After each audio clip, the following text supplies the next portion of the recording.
Ladies and gentlemen, I've cut my hair. I'm also finished with my job. Which means more content. Not really. No. Today, we're taking a look at a deck which has got some attention when it was released for having a very unique mechanic. Now, it has been very underutilized, I think, and well, I've built it in a way that I think utilizes its gimmicks to its maximum potential, and that is Kaiju Unchained.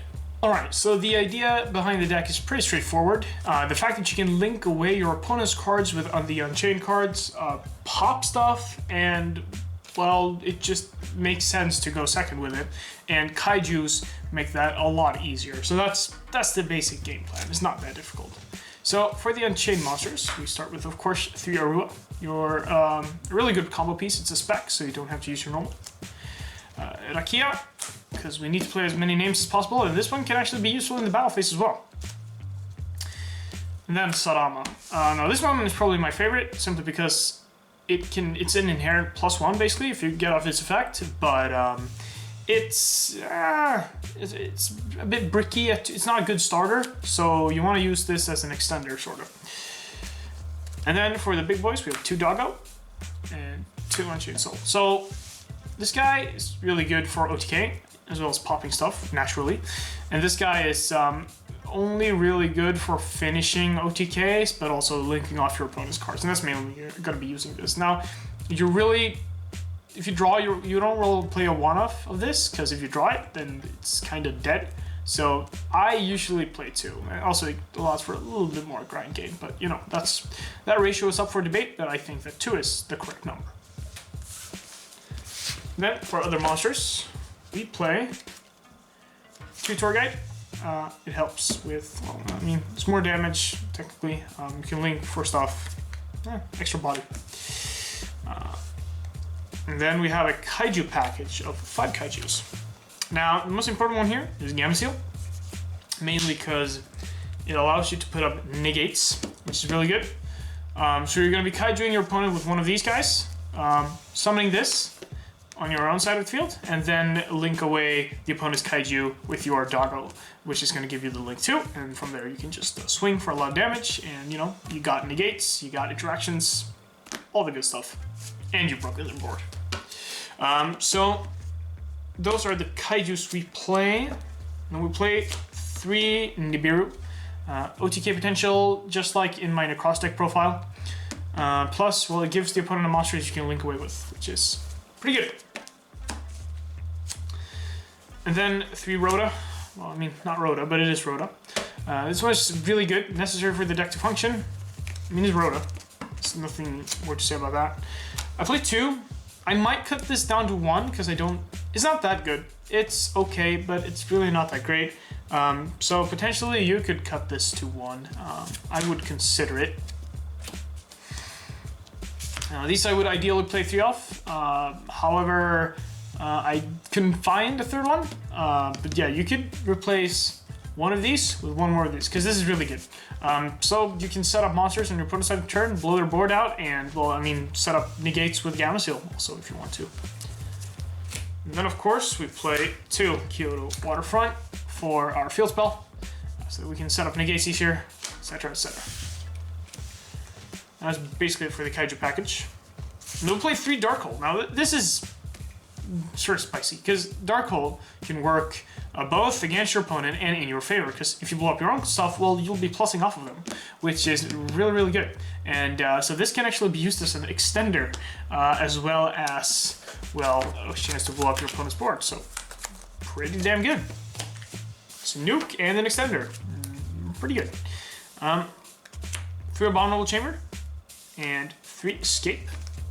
Now, Escape is my personal favorite out of these 2, because it just does more during the opponent's turn. It's more interactions, which is something that this deck sometimes lacks. But yeah, 3 of these is definitely correct in my opinion, at least in this deck.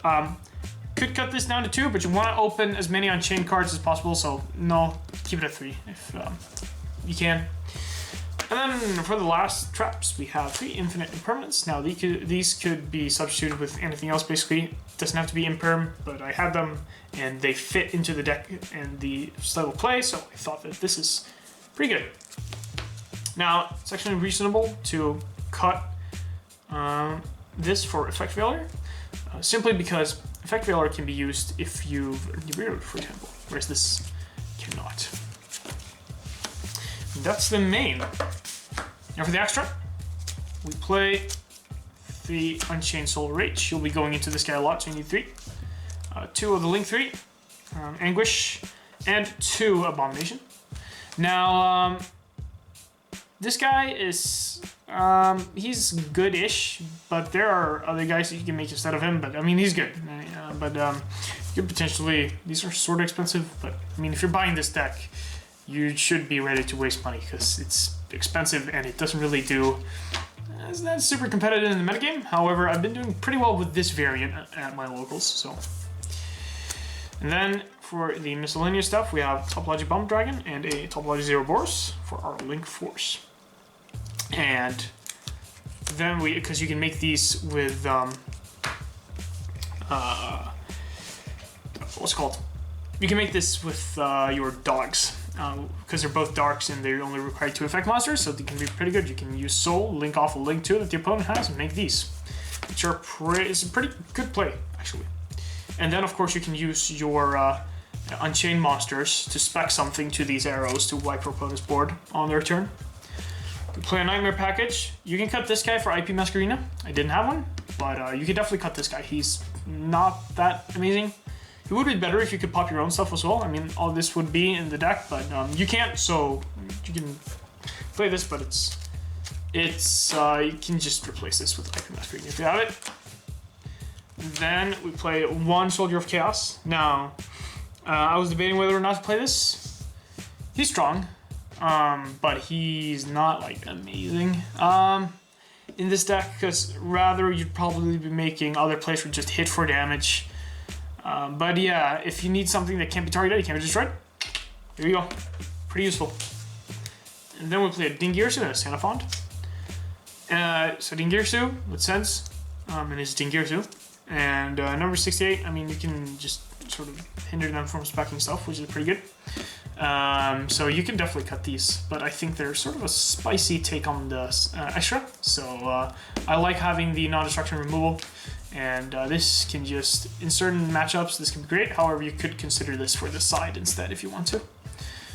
Alright, that is basically the deck. I hope you enjoyed it. I've been doing pretty well with it.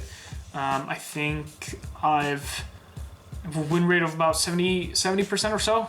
It does pretty well against going first decks. A lot of decks aren't ready for just nuking your board anymore. Darkhold is surprisingly good, actually, especially against Rogue. However, it's not amazing. Infinite Imperm, however, with Darkhold can get rid of a lot of stuff, like these two together. Can get rid of should all invoke boards and whatnot.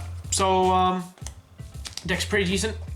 Don't know if I would take it to a tournament, but it's pretty fun. And I think this is one of the better versions of Unchained out there. Thank you for watching. Hopefully you enjoyed. Subscribe or leave a like if you feel like it. And have a great day.